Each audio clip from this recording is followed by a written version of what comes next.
Bem, faz muito tempo desde que houve uma supernova na Via Láctea. Mais de 400 anos, para ser mais precisa. Então, estamos muito atrasados. Aqui estão as estrelas mais prováveis de fazer boom, se ainda não o fizeram. No topo da lista deve estar a estrela do hemisfério sul, Eta Carinae. As letras gregas antes do nome da constelação indicam a classificação do brilho de uma estrela nessa constelação. Sir Edmund Halley, em 1677, registrou Eta Carinae como a sétima estrela mais brilhante da constelação Carina, Eta sendo a sétima letra do alfabeto grego. Pode não ter parecido muito brilhante para Sir Edmund e seus contemporâneos no século XVII, mas estudos modernos da Eta Carinae estimam que ela é 5 milhões de vezes mais luminosa que o Sol. Luminosidade é o termo técnico que os astrônomos usam e não significa apenas brilho. A luminosidade refere-se à energia total liberada em todas as frequências. Eta Carinae libera 5 milhões de vezes mais energia que o Sol. Verdadeiramente um dos colossos da Via Láctea, Eta Carinae é 100 vezes mais massiva e 240 vezes maior que nosso anão amarelo-branco Sol. Obviamente, como parece escura, Eta Carinae está bem distante, cerca de 7.500 anos-luz de distância. No entanto, mesmo a essa distância, se essa estrela se tornar hipernova, ela ainda pode impactar a camada de ozônio da Terra, interromper as comunicações por satélite e prejudicar os astronautas. 159 anos após a observação de Halley, Eta Carinae experimentou uma explosão semelhante a uma nova. Ela aumentou de uma estrela relativamente fraca para se tornar a segunda estrela mais brilhante visível da Terra, mas apenas por um período de 27 anos.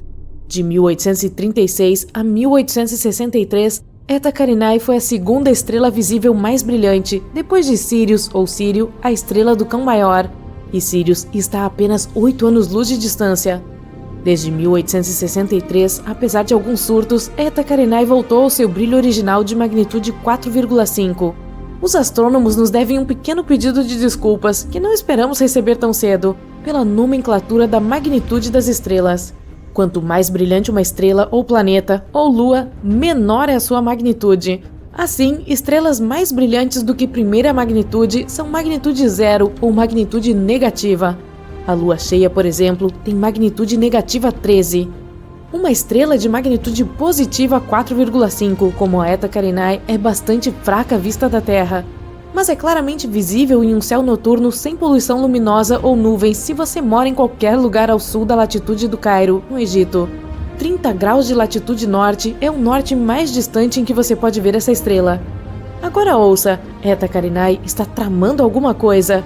Tem clareado novamente e agora está mais brilhante do que em qualquer outro momento desde 1864. É uma situação complexa. Eta Carinae é realmente duas estrelas, Eta Carinae A e Eta Carinae, qual é o seu palpite? B. Há uma terceira estrela próxima que também está interagindo com a dinâmica da estrela dupla. Meu palpite é que se chama Eta Carinae C. Explodindo em dois globos de gás incrivelmente massivos que estão se expandindo a 32 milhões de quilômetros por hora, Eta Carinae é sem dúvida uma das estrelas de aparência mais estranha que você já viu. Lembre-se, está localizada a uma grande distância de 7.500 anos-luz de nós. E se alguma coisa tivesse acontecido com Eta Carinae nos últimos 7.500 anos, tipo se tornar uma supernova, não seríamos capazes de ver, porque nenhuma radiação eletromagnética dela teria chegado aqui ainda. Os astrônomos estão acompanhando de perto a Eta Carinae porque ela pode se tornar hipernova a qualquer momento. Ou talvez isso já tenha acontecido há 5.000 anos. Nesse caso, só teríamos que esperar mais 2.500 anos para vê-la. Pois é, como eu coloco isso na minha agenda? De uma lista de mais de 30 prováveis estrelas candidatas que podem se tornar supernovas, Rho Cassiopeia é a escolha de muitos astrônomos. Outra letra grega, Rho, é a 17ª letra do alfabeto grego. Isso significa que Rho Cassiopeia é uma estrela com a 17ª magnitude aparente mais brilhante na constelação de Cassiopeia. No entanto, Rho Cass, carinhosamente, é uma das apenas 7 estrelas hipergigantes amarelas conhecidas na Via Láctea. É mais um colosso. Para ser vista na magnitude 4,5 a uma distância de cerca de 10.000 anos-luz, Rho Cass deve ser uma estrela muito grande, uma hipergigante. Colocada onde o Sol está, ela abrangeria a órbita de Marte. Mas ainda é amarela, não é uma estrela gigante vermelha. Vermelho indica uma temperatura de superfície mais fria. Rho Cass, por maior que seja, ainda é tão quente em sua superfície quanto o nosso Sol, ou até um pouco mais quente. Isso só pode significar duas coisas. No fundo de seu núcleo, Hawkes está fundindo átomos muito mais pesados que hidrogênio ou hélio. Além disso, a estrela está produzindo muito mais energia do que uma gigante vermelha. No ano 2000, Hawkes entrou em erupção maciça. Ela brilhou em 2 ordens de magnitude ao ejetar 10.000 vezes a massa da Terra no espaço a 4 vezes a velocidade do som. Os astrônomos detectaram a marca de óxido de titânio nessa erupção.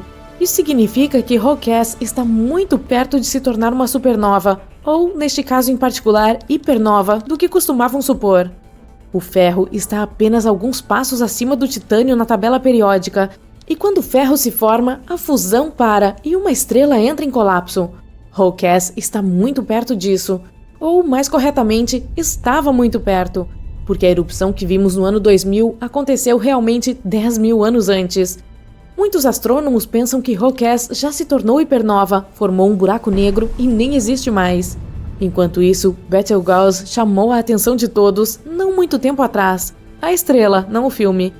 Ela escureceu drasticamente, aparecendo apenas 37% mais brilhante do que normalmente é. Está se preparando para se tornar uma supernova? Betelgeuse é de longe a estrela mais brilhante de todo o céu, em luz infravermelha. Esse é um fato importante, porque se relaciona com o status de Betelgeuse como candidata à supernova, como veremos em breve.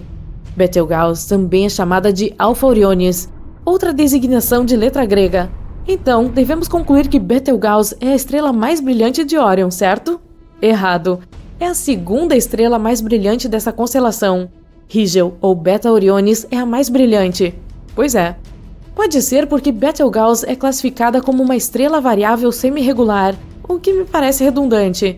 Seu ciclo de pulsação de aproximadamente 400 dias muda seu brilho em cerca de uma magnitude completa, passando de muito mais brilhante do que uma estrela de primeira magnitude para mais próxima de uma estrela de segunda magnitude. Mas nunca se observou Betelgeuse escurecer tão rapidamente ou tão drasticamente como aconteceu recentemente. Como isso aconteceu? Do final de 2019 a meados de 2020, Betelgeuse passou por um período de escurecimento substancial durante um evento de ejeção de massa. A comunidade mundial de astronomia examinou atentamente a situação, e no decorrer de suas investigações chegaram alguns novos fatos surpreendentes sobre Betelgeuse. Primeiro, ela não está tão longe quanto pensávamos.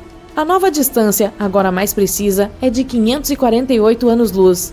Isso é 25% mais próximo do que a medição anterior. O segundo fato novo, o diâmetro de Betelgeuse foi reduzido na mesma porcentagem. A estrela é agora conhecida por ser 25% menor do que se acreditava anteriormente. A causa do escurecimento dramático de Betelgeuse também foi determinada. A estrela gigante ejetou uma nuvem de gás que continha magnésio. A nuvem bloqueou uma grande parte da luz vinda de Betelgeuse e fez com que ela parecesse visualmente muito mais fraca do que realmente é. O magnésio não está a meio caminho do ferro na tabela periódica, o que significa que Betelgeuse está mais longe de se tornar uma supernova quanto se suspeitava anteriormente. Quando o ferro começa a se formar em uma estrela, significa que essa estrela está perto de encerrar suas reações de fusão. O passo seguinte é a implosão. Ainda não chegamos lá com Betelgeuse. Essa estrela emite a maior parte de sua energia como luz infravermelha, o que também indica que seu núcleo provavelmente ainda está queimando hélio, e não algo que aumentaria muito a quantidade de calor, como carbono, por exemplo. Betelgeuse ainda se tornará uma supernova, mas não por mais 100.000 anos. Você pode riscá-la da sua lista de supernovas por enquanto. Quanto a como pronunciar corretamente Betelgeuse, você pode dizer da maneira que quiser. Existem tantas pronúncias diferentes por aí quanto há pessoas que querem pronunciar corretamente. É uma pesquisa divertida na internet. E uma grande perda de tempo. Então escolha Betelgeuse e siga em frente. A supernova 1987A pegou os astrônomos desprevenidos quando iluminou a Grande Nuvem de Magalhães a mais de 100.000 anos-luz de distância da Via Láctea. Foi quando a atenção se voltou para uma estrela semelhante muito mais próxima da Terra, Rigel, na constelação de Órion. Rigel poderia nos surpreender e de repente virar supernova? Há algo chamado o problema da supernova, que você provavelmente deveria saber, porque pode estar relacionado com a supernova de Rigel, ou não. Parece que estrelas com mais de 17 massas solares nem sempre se transformam em supernovas. Recentemente, uma estrela gigante vermelha simplesmente desapareceu. Mais uma vez, não virou supernova, desapareceu. Isso acontecia com frequência em simulações de computador de supernovas, e agora, finalmente ocorreu na vida real. A massa de Rigel é de 21 massas solares. Em outras palavras, é 21 vezes mais massiva que o nosso Sol. Então, Rigel se tornará uma supernova ou simplesmente desaparecerá em um buraco negro que criará em seu núcleo? Astrônomos e físicos continuam seu trabalho de aprender mais sobre a dinâmica das estrelas massivas, vasculhando o céu em busca da próxima supernova na Via Láctea. Enquanto isso, podemos ficar confiantes de que nós, na Terra, não corremos perigo com os efeitos nocivos das explosões de supernovas próximas. Vivemos em um bairro estelar tranquilo e sereno, exceto por aqueles marcianos que vivem ali ao lado. Quando você olha para o céu noturno, parece que não há muita coisa acontecendo lá em cima e que as estrelas sempre brilham no mesmo lugar. Por milhares de anos, os pesquisadores seguiram a ideia de que as luzes no céu eram imutáveis. Os marinheiros guiavam seus navios usando padrões estelares fixos. Há também os contornos exatos das constelações que observamos hoje, e os astrônomos as identificaram há muito tempo. Parece impossível que um dia acordemos e simplesmente não consigamos mais ver algumas estrelas. Ou será que não? Uma equipe de pesquisadores, a Vanishing and Appearing Sources During a Century of Observations, VASCO, estudou o céu para verificar como estão as coisas com as estrelas. Os astrônomos obtiveram os dados da Gaia, a Agência Espacial Europeia, e compararam as informações de 70 anos atrás com as de hoje para ver como o céu mudou. Para fazer o teste corretamente, eles tiveram que usar telescópios modernos e antigos. E algo realmente interessante aconteceu lá em cima. Mais de 700 estrelas dos mapas antigos estavam faltando. Se uma estrela desaparece, várias teorias podem funcionar. Mas é mais difícil quando centenas delas desaparecem ao mesmo tempo. Será que os dados estavam errados ou essas estrelas eram muito fracas para serem detectadas? Não, eles rapidamente eliminaram essa opção porque essas estrelas claramente faziam parte de suas observações anteriores. Portanto, a primeira coisa que vem à mente quando se fala sobre como as estrelas desaparecem é que elas chegaram ao ponto em que terminaram suas vidas. Podemos ter as estrelas mais massivas de todas, e estamos falando daquelas que são muito mais pesadas que o nosso Sol, e elas passam por mudanças repentinas quando chegam ao fim, o que também chamamos de supernova. É uma explosão poderosa que depois brilha por muitos e muitos meses, e ainda é visível mesmo a centenas de milhões de anos-luz de distância. Mas esse é o ponto. Você vê os traços, ao contrário daqui. Essa poderia ser uma supernova fracassada? Isso significa que talvez uma delas tenha entrado em colapso, mas se transformou em um buraco negro e consumiu os restos de dentro para fora sem causar uma explosão poderosa. Mas ninguém mencionou nenhum sinal de que um buraco negro estivesse ativo em qualquer lugar próximo a essas estrelas. E se as estrelas tivessem se tornado menos visíveis por causa da poeira ou do gás ao redor delas? Isso é algo que pode acontecer facilmente, pois a poeira e o gás interestelares bloqueiam nossa visão de objetos distantes. No entanto, não foram encontrados vestígios de concentrações excepcionalmente altas de poeira ou gás. Nada os destruiu também. Os pesquisadores teriam visto vestígios se algo assim tivesse acontecido. Além disso, essas estrelas desaparecidas não estavam todas na mesma área, o que significa que provavelmente não houve apenas uma coisa fatal que fez com que todas elas desaparecessem.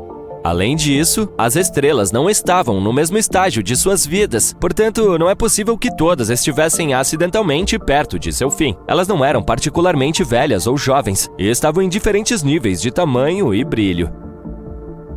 Em alguns momentos, até parecia que essas estrelas não haviam desaparecido por causa de alguns eventos naturais. Talvez fosse algo relacionado a outras civilizações que poderiam estar em algum lugar no espaço. Talvez essa seja uma das maneiras de procurá-las. Poderíamos nos deparar com algumas civilizações secretas de outros planetas se observássemos cuidadosamente o comportamento das estrelas, especialmente aquelas que não conseguimos explicar. Ninguém sabe exatamente o que aconteceu com as estrelas desaparecidas. E, infelizmente, no momento, tudo que temos são essas teorias. Mas você precisa admitir que elas são legais. Talvez seja apenas um tipo de pós-brilho óptico causado por explosões de raios gama ou talvez até mesmo por explosões rápidas de rádio. As explosões rápidas de rádio são pulsos poderosos de ondas de rádio. Elas podem liberar mais energia em alguns milésimos de segundo do que o nosso Sol gigante libera em quase 100 anos. Ainda não entendemos realmente como essas erupções de energia funcionam. Portanto, não sabemos o que elas podem fazer. Mas ainda assim, centenas de estrelas aproximadamente ao mesmo tempo? Há entre 100 e 400 bilhões de estrelas em nossa galáxia. Portanto, provavelmente veremos algumas delas desaparecerem também. Com sorte, entenderemos melhor por que essas coisas podem acontecer. É claro que os cientistas não têm certeza desse número, pois não podemos ver todas as estrelas da Via Láctea estando aqui no nosso planeta natal. Algumas são muito fracas, outras estão muito distantes ou até mesmo escondidas por poeira ou gás, mas eles presumem esses números com base no tamanho, na forma e na massa provável da Via Láctea. E entre os bilhões de estrelas, há pouco mais de 9.000 delas que podemos ver a olho nu. Se quiser ver mais, você precisa de um bom telescópio, que revelará as mais fracas que seus olhos não conseguem discernir. Muitas das estrelas que vemos no céu noturno provavelmente não estão mais vivas. As estrelas são bolas gigantes de gás que produzem luz e calor por meio da fusão nuclear. Entretanto, as estrelas também têm uma vida útil limitada e, eventualmente, ficam sem combustível e param de brilhar. Quando uma estrela passa, ela pode se tornar uma anã branca, uma estrela de nêutrons ou um buraco negro, dependendo do seu tamanho.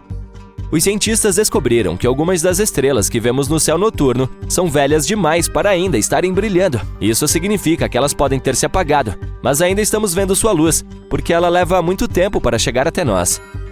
Na verdade, podemos estar olhando para o passado quando olhamos para as estrelas. Dê uma olhada em todas as estrelas que você pode ver com seus próprios olhos. Elas estão a cerca de 4.000 anos-luz de nós. Isso significa que o que estamos vendo são estrelas que surgiram há 4.000 anos. A maioria das estrelas que conhecemos existe dentro de galáxias, que são coleções maciças de estrelas, gás e poeira mantidas juntas pela gravidade. Ainda assim, há grandes áreas de espaço vazio entre as galáxias. E a pergunta é, elas poderiam ter estrelas? Parece que essas áreas do espaço não estão completamente vazias. Ainda há um pouco de gás e poeira, bem como matéria escura, que é um tipo de matéria que não podemos ver, mas sabemos que existe por causa de seus efeitos gravitacionais em outros objetos. Os cientistas descobriram até mesmo algumas estrelas isoladas nessas áreas do espaço. Essas estrelas não se formaram ali.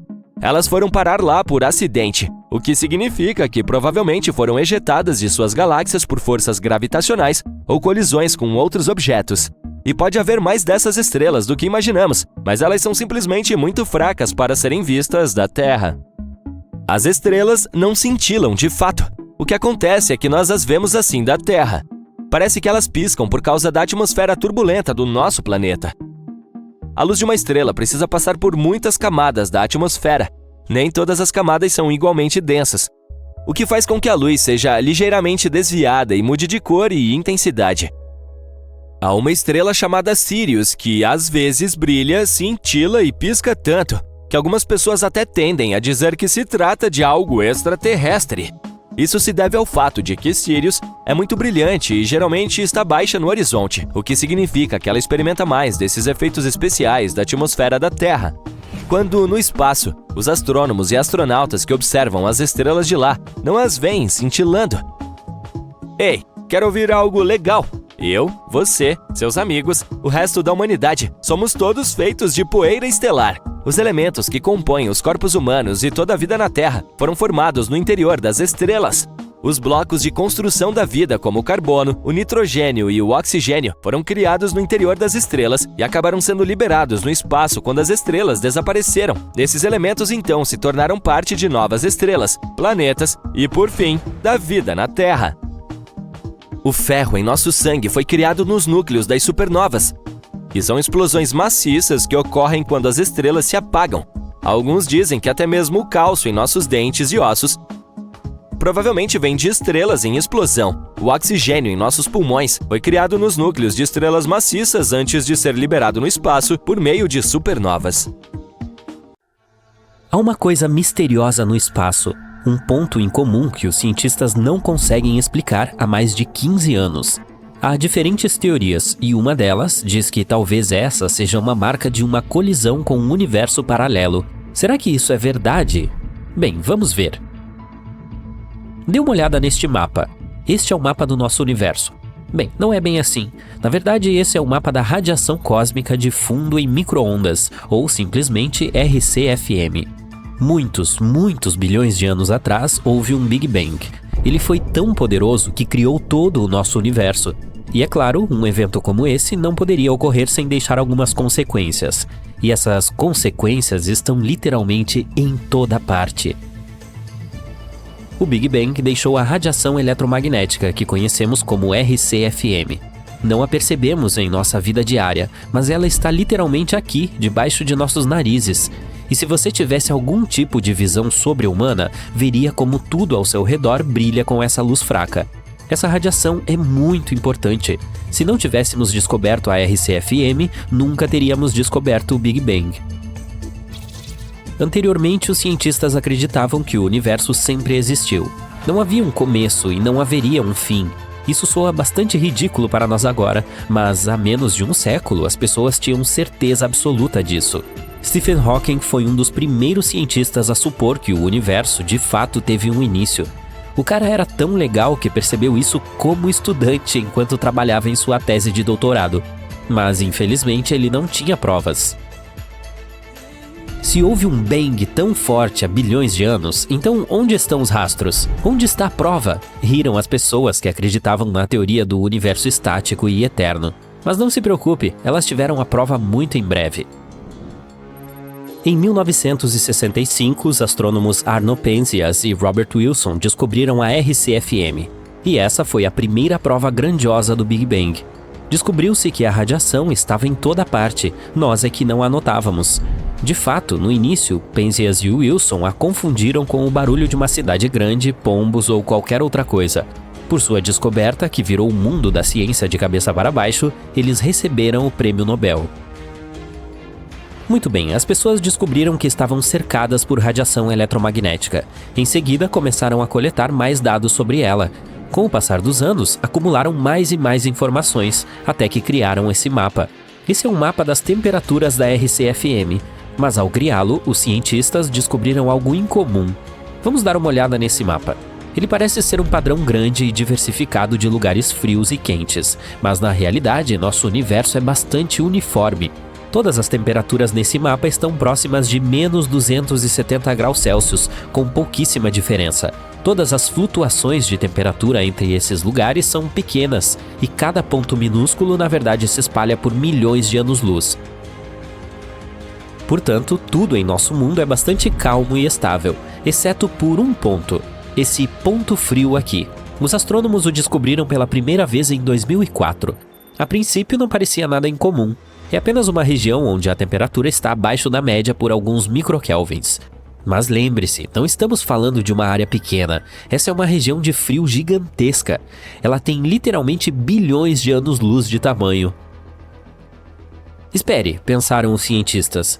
Isso não pode ser verdade. O universo deveria ser consistente em todos os lugares. De acordo com o nosso modelo padrão, esse ponto frio simplesmente não deveria existir. Mas ele existe de fato.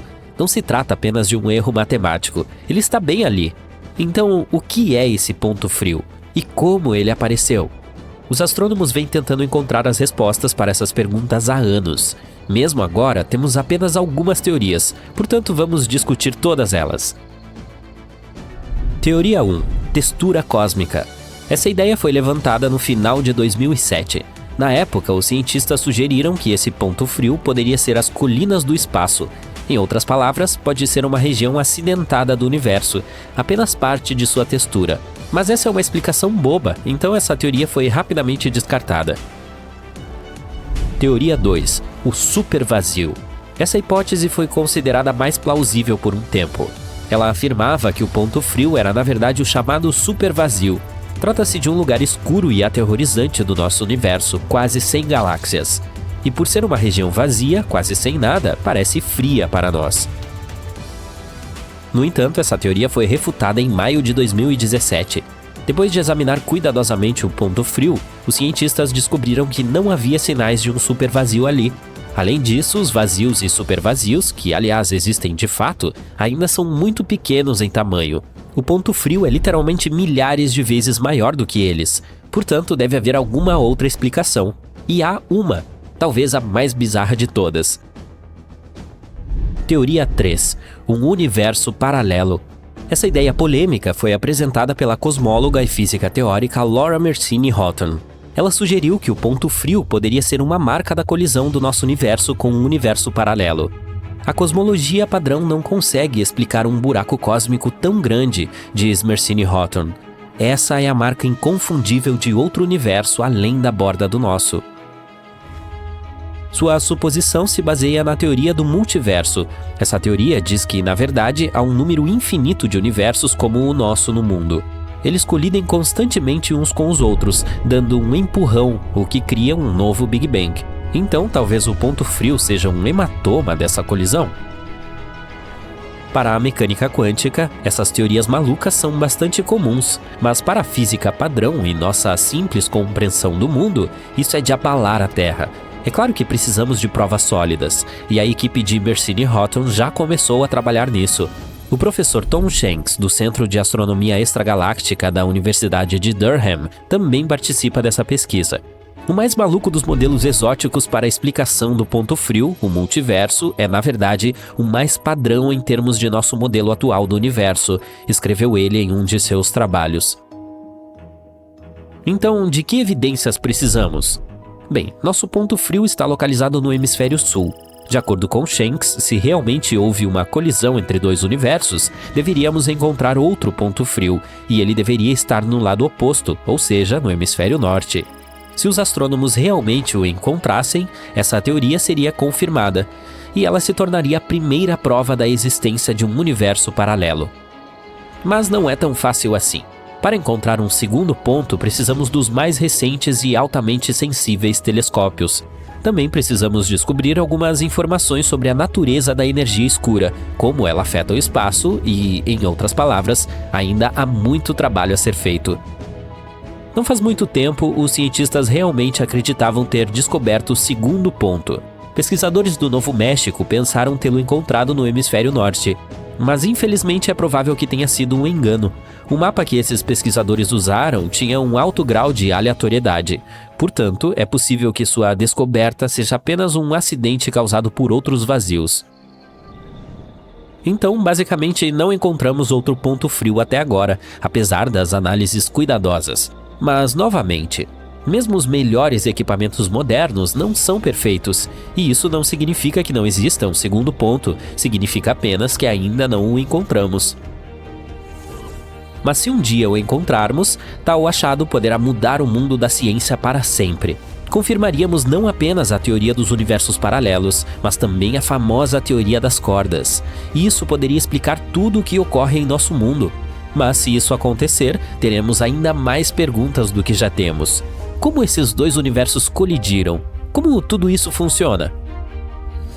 Até o momento, tudo não passa de suposições. Não podemos afirmar que o ponto frio é uma impressão da colisão de universos paralelos, mas também não podemos refutar isso. Na realidade, talvez nunca saibamos a verdade, mas ainda assim é interessante lutar por ela. Como a Terra seria se tivesse nascido em outro sistema estelar? Fiz uma pequena pesquisa para descobrir, e os resultados foram surpreendentes. Há alguns trópicos quentes, ventos fortes e libélulas gigantes. Mas ok, deixe-me explicar do começo. Desde 1995, a NASA descobriu mais de 4.100 planetas fora do Sistema Solar. Infelizmente, a maioria deles é de bolas gigantes de gelo como Netuno, ou gigantes gasosos como Júpiter. Mas ainda existem 161 planetas parecidos com a nossa Terra, e um deles está muito próximo de nós, na constelação Centauri. Há 3 estrelas nessa constelação. 2 delas são chamadas de Alpha Centauri A e Alpha Centauri B. Se você mora no hemisfério sul, provavelmente já viu essas duas. Elas são muito brilhantes. Por causa disso, parecem ser uma única estrela. Elas giram ao redor uma da outra muito devagar. E existe uma terceira estrela passeando não muito longe delas. É a Anã Vermelha Próxima Centauri. Ela recebeu esse nome por causa de sua proximidade com o Sol. Essa estrela é a mais interessante de todas, então vamos falar mais sobre ela. A Próxima Centauri fica a apenas 4 anos-luz e meio de distância de nós. E 1 ano-luz equivale a cerca de 9,6 trilhões de quilômetros. Pois é, se resolvêssemos ir para lá, nossa viagem de nave espacial duraria apenas 165 mil anos. Você acha muito? Para o universo é como uma piscada de olhos. A Próxima Centauri é muito mais leve e menor que o Sol. Ela também é 2 vezes mais fria que o Sol, com temperatura de 2.727 graus Celsius. É por isso que não conseguimos enxergá-la sem um telescópio. Olhando pelo lado bom, ela vai queimar por trilhões de anos, então não precisa ficar com medo de um dia ela comer você, como o nosso Sol pode fazer. E sim, nosso planeta gêmeo fica localizado pertinho da Próxima Centauri. Esse planeta é chamado de Próxima B. Eu sei, o povo não usou muito a criatividade na hora de escolher os nomes. Tomara que você não se confunda. Ele é um pouco maior e mais massivo que a Terra. Esse planeta fica localizado na zona habitável da Próxima Centauri. Isso significa que pode haver água e até alguns micro-organismos lá. Sim, é possível que algum dia encontremos vida por aquelas bandas. Mas por enquanto não sabemos muito sobre esse planeta misterioso. Ele provavelmente é rochoso, assim como nossa Terra, e tem uma paisagem parecida. Mas tudo isso não passa de teorias. Quem sabe o que o universo pode aprontar com a gente? Seria um desperdício voar 165 mil anos para se deparar com um pedaço gigante de gelo ou algo do tipo. Felizmente, é provável que não teremos que esperar tanto assim. Nossos gênios estão desenvolvendo uma tecnologia que permitirá que nos movimentemos a uma velocidade próxima da velocidade da luz.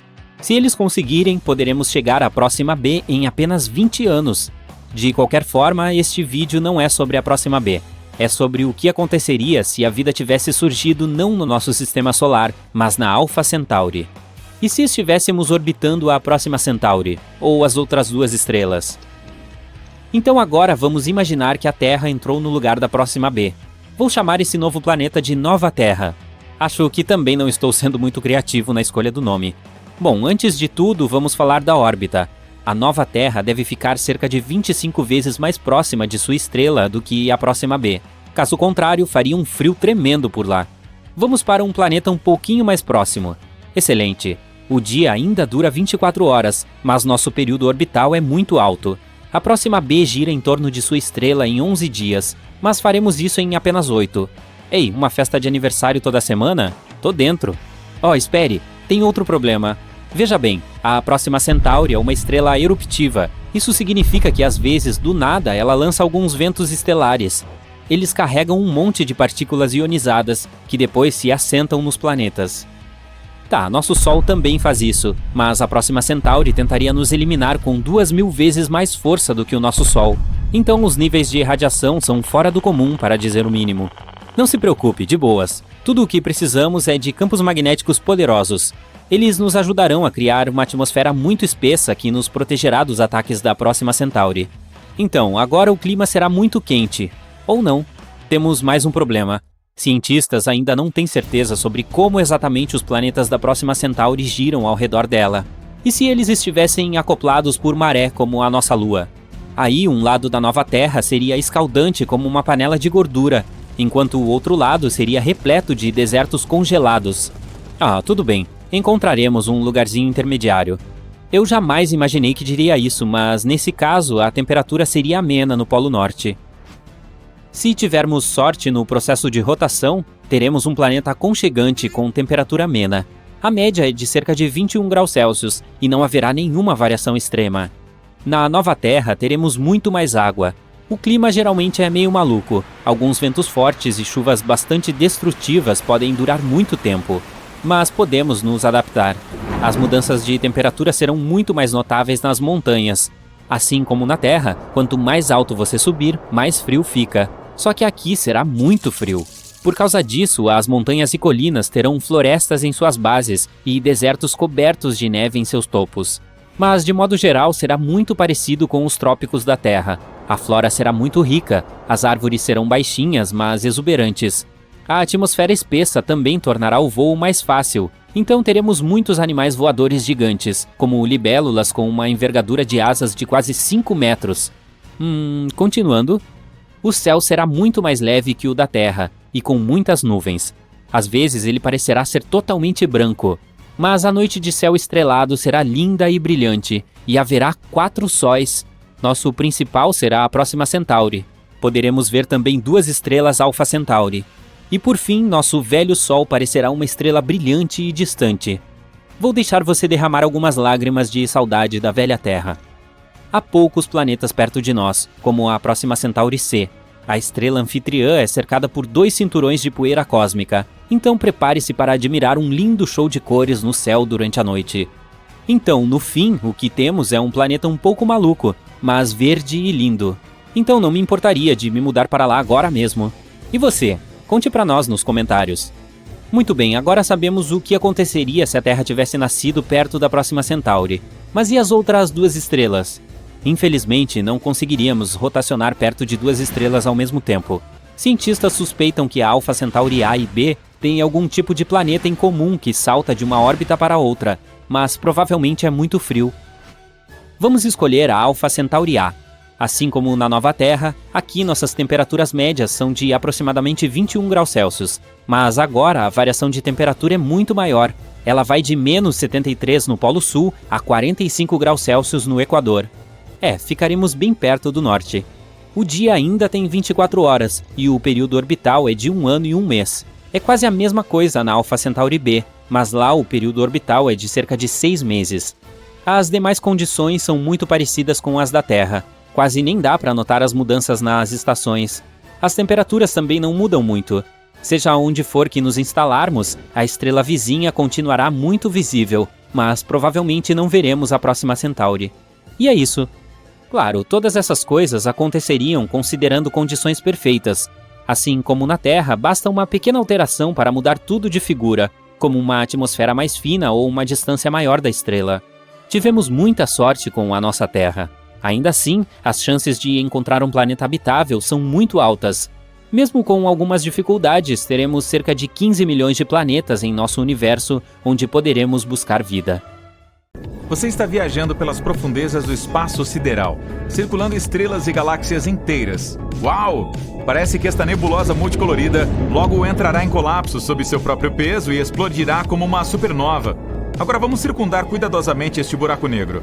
Tente não ser pego pelo campo gravitacional dele, ou ele vai engoli-lo como um monstro espacial. Espere. O que é aquela estrutura estranha ali? É uma muralha brilhante. E se você olhar de perto, cada ponto brilhante é uma galáxia inteira. Esse paredão tem cerca de 100 mil dessas galáxias. A Via Láctea tem 100 bilhões de estrelas. Então, esta muralha contém um quatrilhão, que é 10 seguido por 15 zeros, de estrelas como o nosso Sol.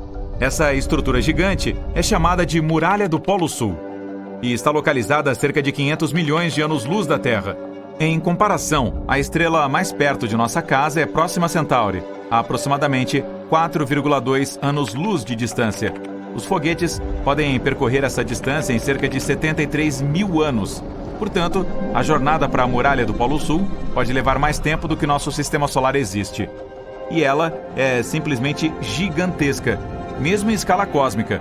Possui cerca de 1,37 bilhão de anos-luz de comprimento. Para dar uma ideia disso, a largura da Via Láctea é de apenas 100 mil anos-luz. Mas você não consegue ver o paredão mesmo com o telescópio mais poderoso, porque a própria Via Láctea obstrui a visão. Ela é tão brilhante que esconde a região. É como tentar olhar para o céu estrelado de uma metrópole. A poluição luminosa não vai deixar. Os cientistas conseguiram detectar esta muralha galáctica, medindo o desvio para o vermelho. Sabemos que todos os objetos no universo estão se movendo. Eles se espalharam dos outros como resultado do Big Bang, que aconteceu há bilhões de anos. E quando as galáxias se movem, suas ondas de luz mudam ligeiramente. Ao medir essa alteração, podemos entender o que é o objeto e como ele se desloca. E essa muralha nem é a maior do nosso universo, e sim a Grande Hércules Corona Boreal, uma superestrutura plana, gigante, com cerca de 10 bilhões de anos-luz de largura. Isso é cerca de 10% de todo o universo observável. Trata-se de um aglomerado de galáxias e conseguimos detectar essa estrutura gigante por rajadas de raios gama.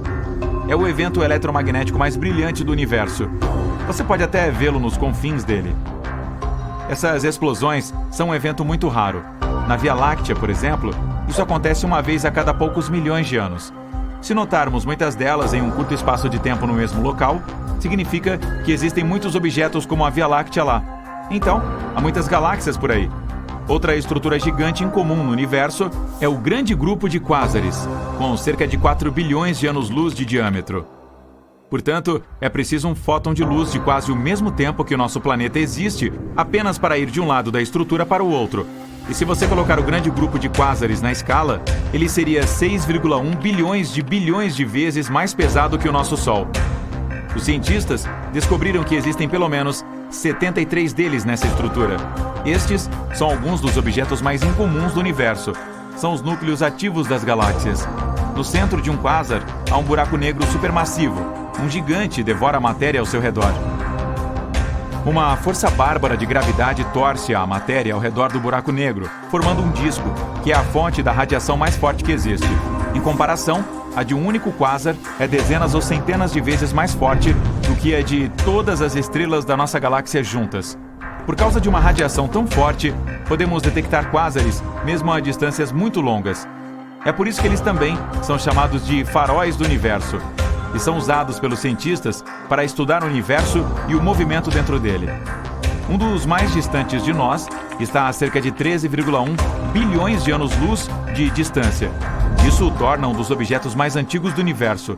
Ele surgiu cerca de 690 milhões de anos após o Big Bang e é quase 3 vezes mais velho que o nosso Sistema Solar. Além disso, ainda tem um brilho extremo, cerca de 4,14 vezes mais brilhante que o Sol. Os cientistas explicam que no centro do gigante fica um buraco negro supermassivo, 800 milhões de vezes mais pesado que o Sol. Todas essas estruturas gigantes são apenas blocos de construção do nosso universo. Veja, este é o nosso Sistema Solar. Agora, diminua um pouco o zoom. É aqui que nossa estrela natal fica na Via Láctea. Reduza novamente. Aqui está um grupo local de galáxias, assim como todos estes pontos brilhantes. Esta é Andrômeda, e esta é a galáxia do Triângulo.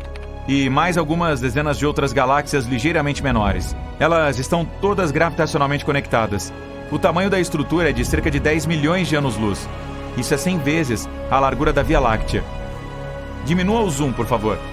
Este é o superaglomerado de Virgem, 20 vezes maior que o grupo local.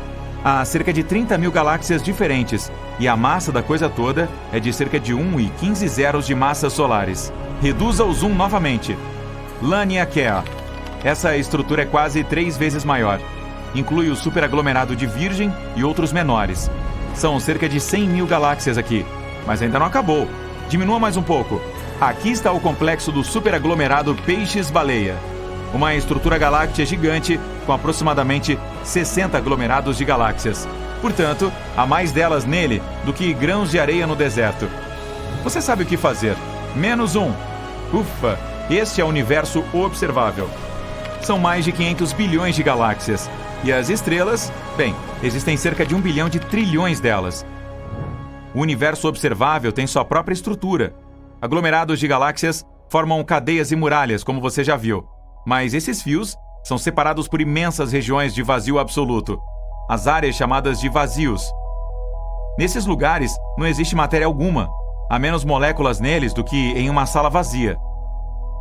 Um desses vazios tem uma reputação muito mística, é o supervazio de Eridano, ou ponto frio. Ele surgiu apenas 380 mil anos após o Big Bang. Tem quase 1 bilhão de anos-luz de largura e pode conter centenas ou milhares de galáxias com trilhões de estrelas. Alguns cientistas acreditam que pode ter sido o resultado da maior colisão de todos os tempos, envolvendo universos. Existe uma teoria de que o nosso é uma espécie de bolha, uma enorme esfera que contém todas essas muralhas e cadeias de galáxias. Agora, imagine que há um número infinito dessas bolhas. Podem ser mundos paralelos ou universos diferentes. Muitos anos atrás, uma delas chegou perto da bolha do nosso universo. As paredes se tocaram e os dois universos se conectaram por um tempo, como 2 gotas de água se juntando, mas o outro continuou se movendo. A área onde as bolhas se uniram ficou cada vez mais fina até que essa conexão se rompeu e elas se separaram uma da outra. Neste ponto, o segundo universo arrancou parte do material da nossa bolha.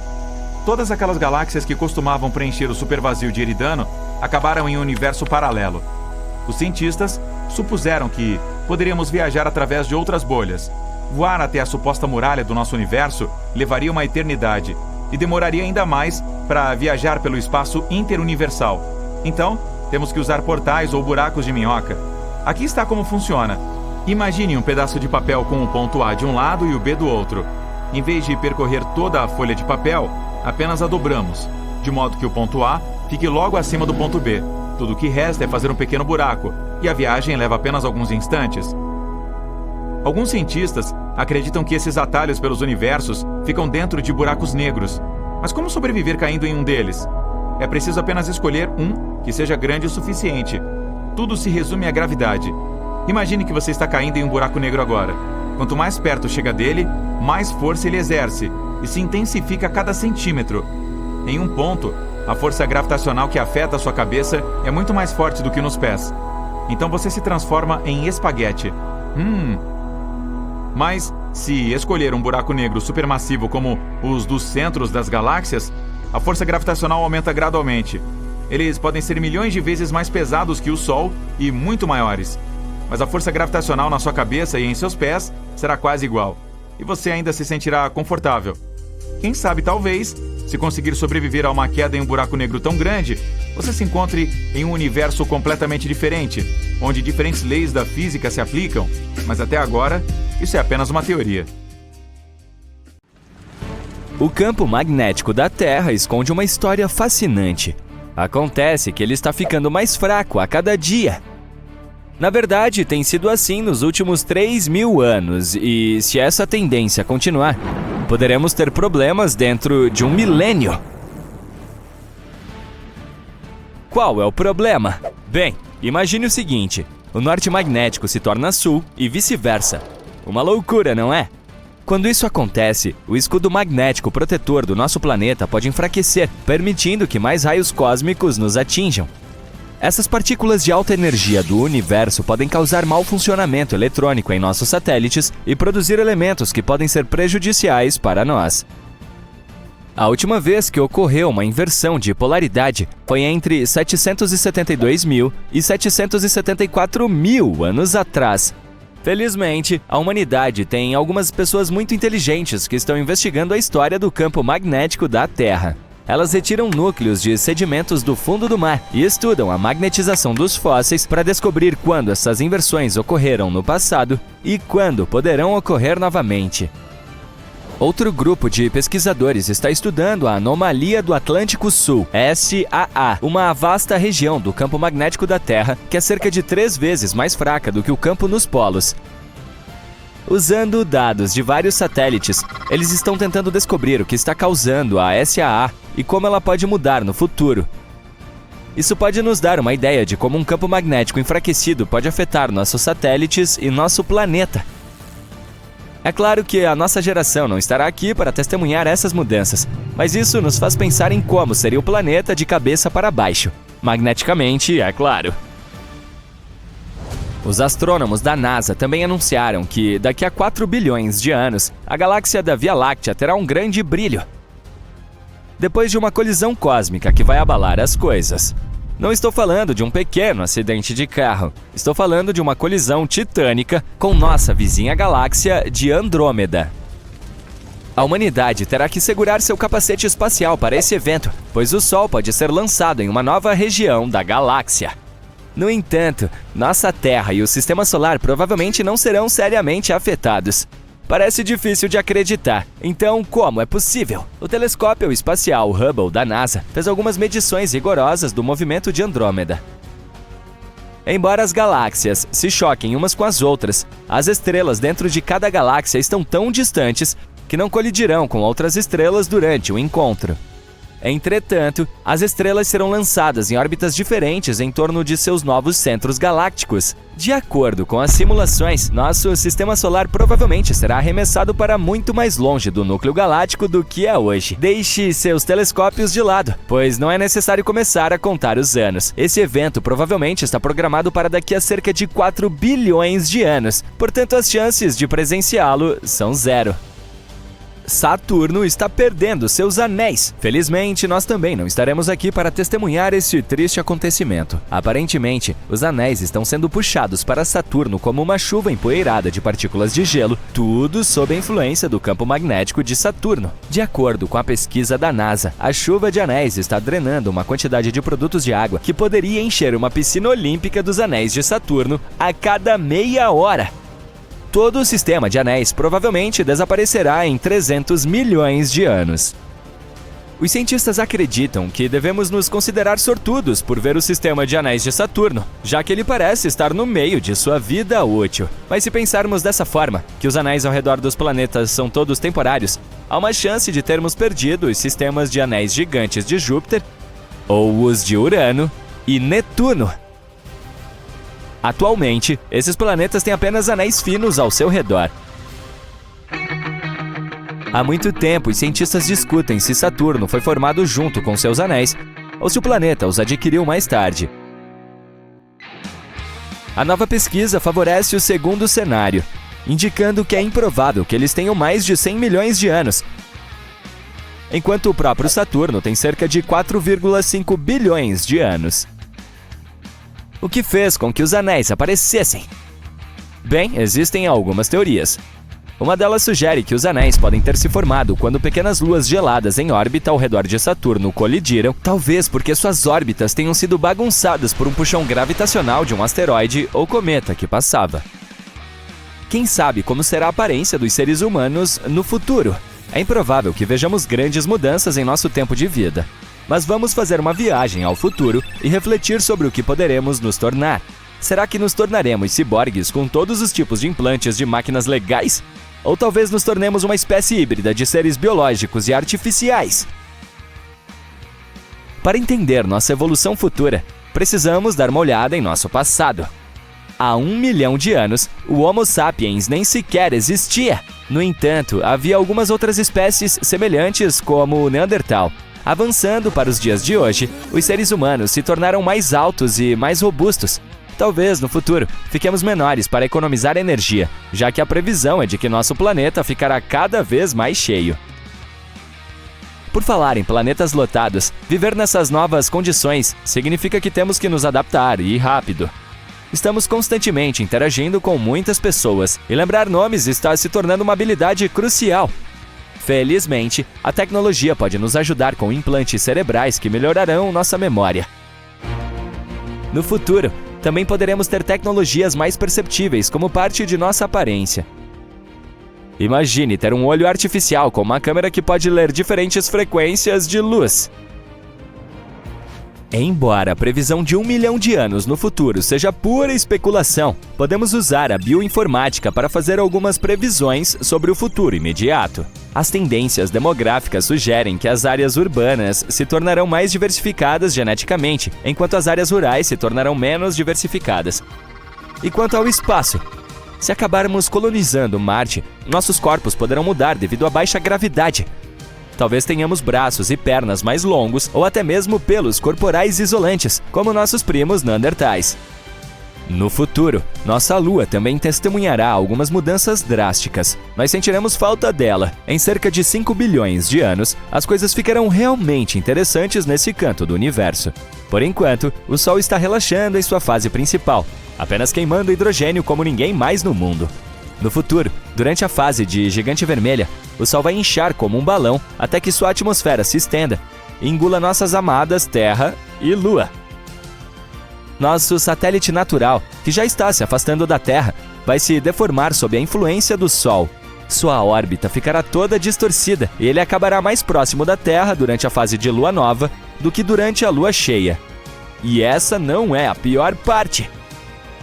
Se deixada sozinha, a Lua continuaria a se afastar da Terra até precisar de quase 50 dias para nos orbitar.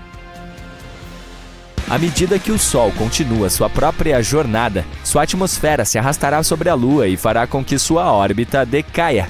Por fim, a Lua será despedaçada em um impressionante anel de detritos que circundará a Terra. Estamos falando de todas as suas montanhas, crateras e até mesmo das pegadas e bandeiras que deixamos lá, tudo espalhado pelo campo de detritos. há uma chance de que o Sol perca massa suficiente para poupar a Terra e a Lua da aniquilação total. Se tivermos muita sorte, o Sol perderá 20% de sua massa e estaremos sãos e salvos. No momento, tudo não passa de teoria, pois ainda não vimos uma estrela gigante vermelha durante essa fase. O próprio universo também pode ficar completamente escuro um dia. Os cientistas não conseguem prever isso com certeza absoluta, mas podem fazer algumas suposições fundamentadas. No momento, nosso universo tem 13,77 bilhões de anos e ainda está produzindo novas estrelas à torto e à direito. Disse que, eventualmente, após cerca de 1 trilhão de anos, a última estrela nascerá. Essa estrela final será um tipo pequeno, uma anã vermelha com apenas uma fração do tamanho do nosso Sol. Essas estrelas são campeãs em viver vidas longas, bebendo lentamente hidrogênio para manter suas reações de fusão, mas nem mesmo elas podem durar para sempre. Se avançarmos cerca de 100 trilhões de anos, a última luz se apagará. O universo ficará escuro e solitário, mas felizmente não estaremos aqui para ver tudo desaparecer. O universo não é estático, ele evolui o tempo todo, cresce em todas as direções e está se expandindo. Os cientistas descobriram isso há quase um século, e não está em um ritmo estável. Quanto mais o tempo passa, mais rápido o universo se expande. À medida que isso acontece, estrelas, planetas e galáxias se afastam cada vez mais, o que deixa mais espaço entre eles. Se for esse o caso, o universo deve ficar mais frio à medida que se expande, certo?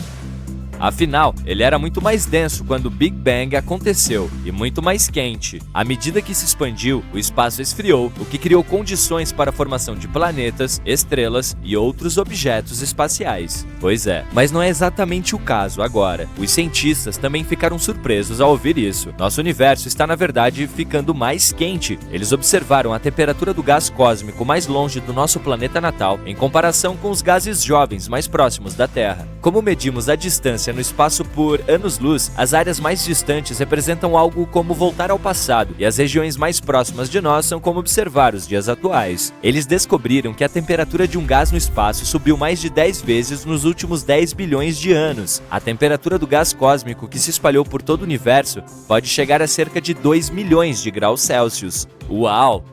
À medida que o universo se expande, a força gravitacional faz a sua parte e puxa o gás e a matéria escura juntos. Ela está trabalhando bastante, hein? Isso cria galáxias e aglomerados de galáxias. Esse processo é totalmente caótico. É tão confuso que mais gás esquenta à medida que tudo isso está acontecendo. O espaço era extremamente quente quando estava se formando, 13,7 bilhões de anos atrás. E se esquentar assim mais uma vez? Os cientistas estão observando a situação.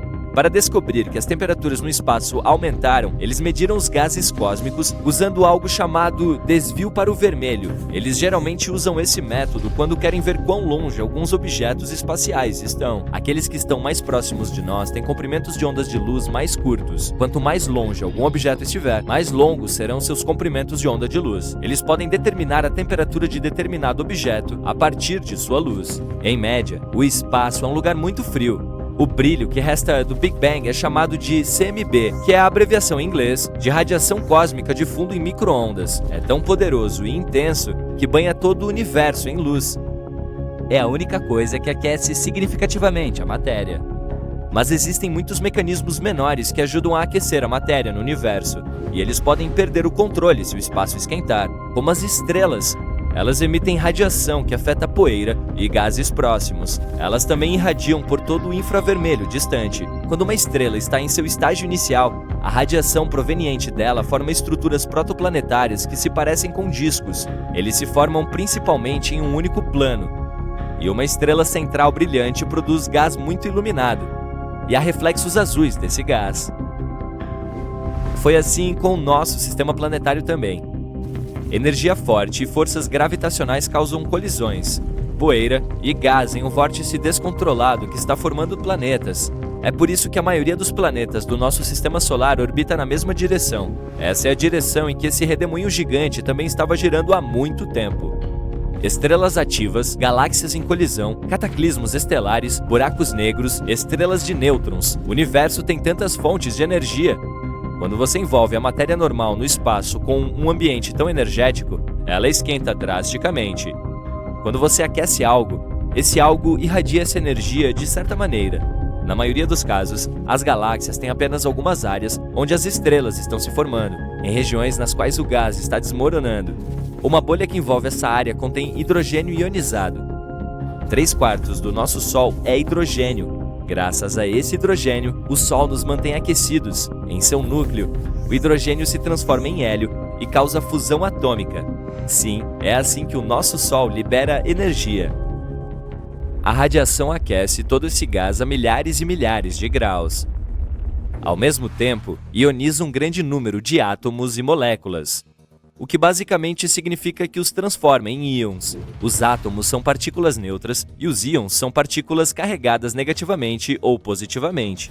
Se o universo esquentar, o nosso Sol também pode ficar mais quente. Se a temperatura dele atingir 30.000 graus centígrados, pode ficar quente o suficiente para ionizar todos os materiais que havia ejetado anteriormente. E isso poderia criar uma verdadeira nebulosa planetária, que seria uma nebulosa em forma de anel, formando-se por causa de um gás em expansão que envolve uma estrela envelhecida.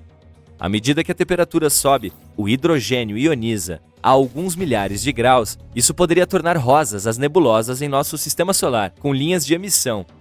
Nosso Sol pode chegar ao fim se atingir a temperatura de 50.000 graus centígrados. Se pudesse flutuar no espaço e se aproximar dele, você o veria brilhar em tons verdes misteriosos devido ao oxigênio duplamente ionizado.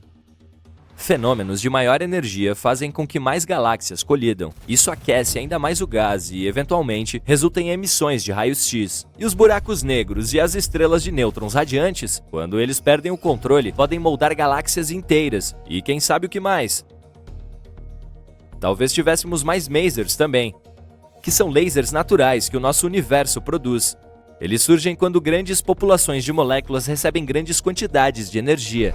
Até agora, cientistas encontraram um maser forte e poderoso, mas distante, que é mais luminoso do que a luz que 6.000 sóis produziriam, e em apenas uma linha de emissão. Talvez descubramos masers ainda mais fortes. Isso é, considerando que ainda estaríamos por aqui, porque à medida que o universo está ficando mais quente, a radiação cósmica está ficando mais forte. Isso não é bom para a vida na Terra. O aumento da radiação cósmica pode nos prejudicar. Quem sabe se a vida seria possível na Terra nesse caso, ou se a poderosa força gravitacional também puxaria nosso planeta natal e o jogaria contra outro? Mas talvez a vida como a conhecemos não desaparecesse completamente. Ou se isso acontecesse, poderia de alguma forma encontrar seu caminho mais uma vez, talvez em um futuro distante. Existe a possibilidade de que o nosso universo pudesse sustentar a vida em seus estágios iniciais. Não parece possível quando você pensa no caos que o Big Bang causou, certo? Mas foi apenas no começo. Depois que as coisas se acalmaram um pouco, os restos de estrelas enormes e mais antigas formaram planetas rochosos. Em nosso sistema solar, são Terra, Marte, Mercúrio e Vênus. Você não pode colocar o pé nos outros, já que eles são gigantes gasosos. Naquela época, a radiação era bastante intensa, então os planetas rochosos tinham um ambiente adequado para se formar, já que é preciso muita energia para gerar poeira e partículas e assar um planeta no final. Esse período de tempo coincide mais ou menos com aquele em que as primeiras estrelas se formaram em nosso universo. As estrelas antigas eram muito maiores do que o nosso Sol, mas elas tiveram vidas mais curtas, teriam explodido como supernovas e deixariam metais pesados em todo o espaço ao seu redor. Essas são as partículas dos planetas rochosos formados. A radiação se espalhou por todo o universo naquela época. Isso mudou com o tempo. Hoje é quase um zero absoluto.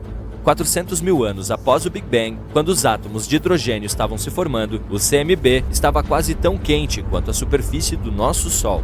Cerca de 15 milhões de anos após o Big Bang, sua temperatura estava próxima da temperatura ambiente, que é de cerca de 27 graus Celsius. Essas coisas estavam acontecendo em todo o universo, então havia muitos planetas que poderiam potencialmente manter a vida. Se fôssemos um desses mundos antigos, não precisaríamos de uma estrela para nos manter aquecidos. A CMB seria suficiente para fazer isso. Portanto, é possível que a vida no espaço seja muito mais antiga do que acreditamos que é. Poderia ter havido mundos antigos com água líquida em sua superfície, e se houvesse algumas formas primitivas de organismos como no nosso planeta natal há muito tempo, ou organismos ainda mais desenvolvidos, talvez descubramos um dia. Vênus provavelmente costumava ser coberto por oceanos com profundidades de 9,1 a 305 metros. Além disso, uma quantidade de água ficou presa no solo do planeta. Vênus tinha temperaturas estáveis de 20 a 50 graus Celsius que, vamos admitir, eram bastante agradáveis e não muito diferentes das temperaturas da Terra hoje em dia. Então, o que estou querendo dizer é que por 3 bilhões de anos, até que algo irreparável aconteceu há 700 milhões de anos, Vênus poderia ter sido habitável, mas agora não é. A Lua é o segundo objeto mais brilhante do nosso céu. Ao mesmo tempo, entre outros corpos astronômicos, ela é um dos mais escuros e menos refletivos. Nosso satélite natural só parece brilhante porque fica bem perto da Terra. Para a comparação, nosso planeta parece muito mais brilhante quando você observa do espaço. É porque as nuvens, o gelo e a neve refletem muito mais luz do que a maioria dos tipos de rocha. Tritão, a lua de Netuno, tem toda a superfície coberta por várias camadas de gelo. Se esse satélite substituísse nossa lua atual, o céu noturno ficaria 7 vezes mais brilhante. As estrelas de nêutrons estão entre os menores e mais massivos objetos do espaço. Elas geralmente têm cerca de 20 quilômetros de diâmetro, mas são várias vezes mais pesadas que o Sol. E elas também giram cerca de 600 vezes por segundo, muito mais rápido do que um patinador artístico.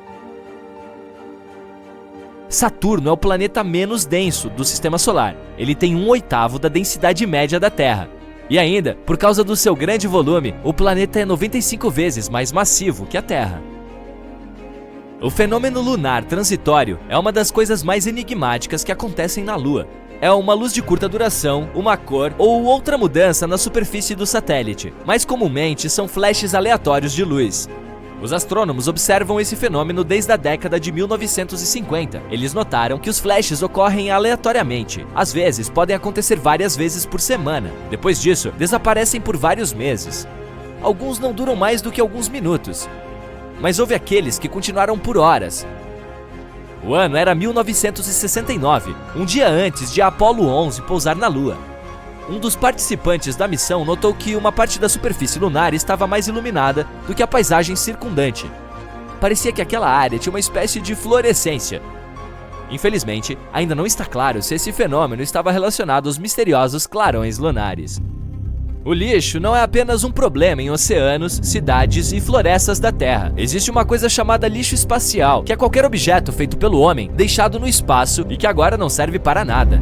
Há também detritos naturais de meteoroides e outros objetos cósmicos. Atualmente, existem mais de 500 mil pedaços de detritos espaciais orbitando a Terra em velocidades altas o suficiente para causar danos significativos se colidissem com uma espaçonave ou um satélite. A NASA faz o possível para rastrear cada objeto para garantir que as missões fora da Terra possam chegar ao seu destino com segurança.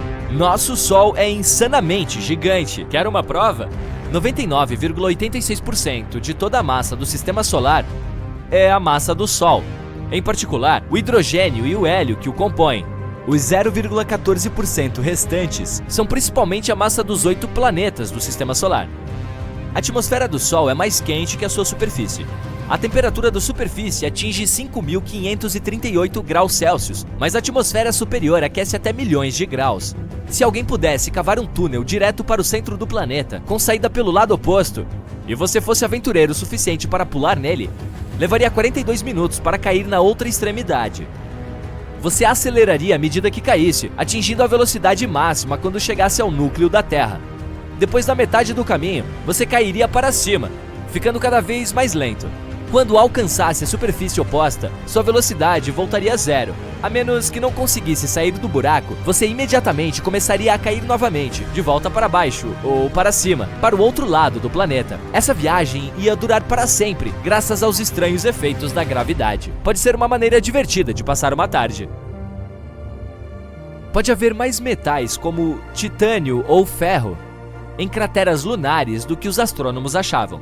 O principal problema com essa descoberta, ela contradiz a principal teoria sobre como a Lua se formou, que diz que o satélite natural da Terra foi desmembrado do nosso planeta após uma colisão com um objeto espacial massivo.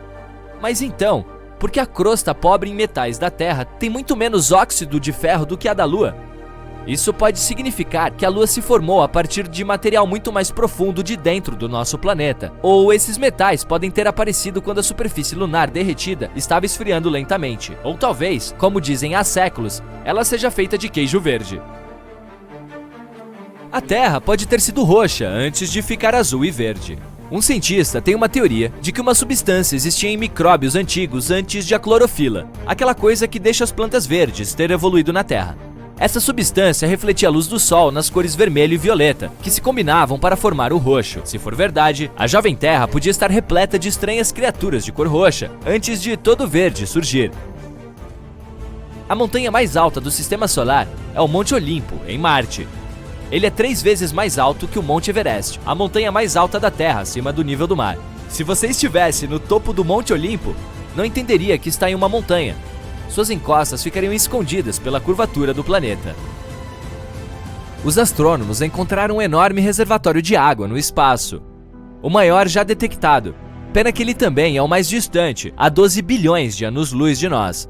A nuvem de vapor de água contém 140 trilhões de vezes mais água do que todos os oceanos da Terra juntos. Vênus gira no seu próprio ritmo, sem pressa.